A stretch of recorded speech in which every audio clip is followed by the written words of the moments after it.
মুহূর্তের মধ্যে আমার নামের সঙ্গে লাশ লাগা যাইব।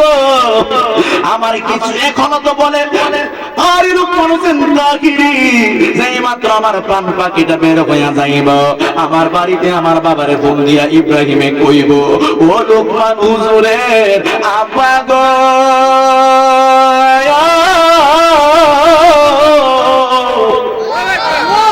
সুবহানাল্লাহ জোরে কইতেন না, মহব্বতে কন্যা আল্লাহু আকবার।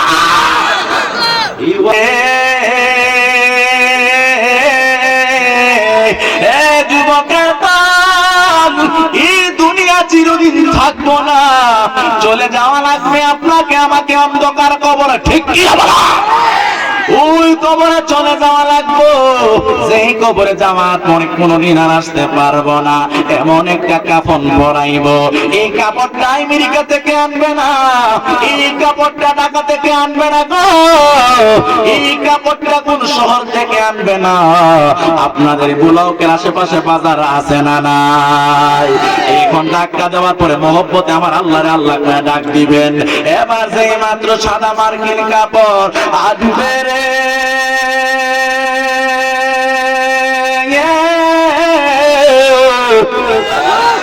ও বন্ধু, কোটি টাকা দিল লোকমান হোসেন তাকিরি আপনাদের কবরে যাবে না, আপনারা আমাকেও টাকা দিলে আপনাদের কবরে আমি যাব না গো।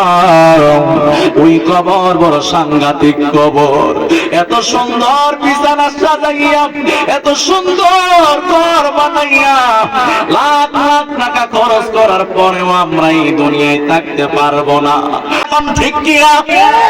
এই কবরবাসীর স্মরণে আজকে যে প্রেমের মেলাটা আজকে জমাইছেন, আপনারা বলেন এই মাহফিল দেখাতে আমরা খুশি না বেজার?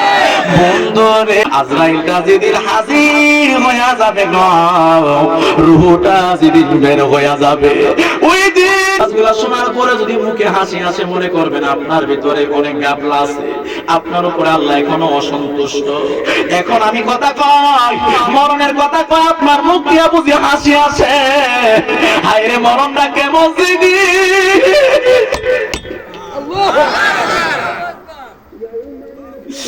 মরণটা কেমন জিনিস, হায় রে। ওই দিন আমার এলাকায় একজন মহিলা মারা গেছে, আমি বললাম আওলাদের রক্তের 3 জন নাম, অন্য কেউ নাই মোনা, এ মনি আমি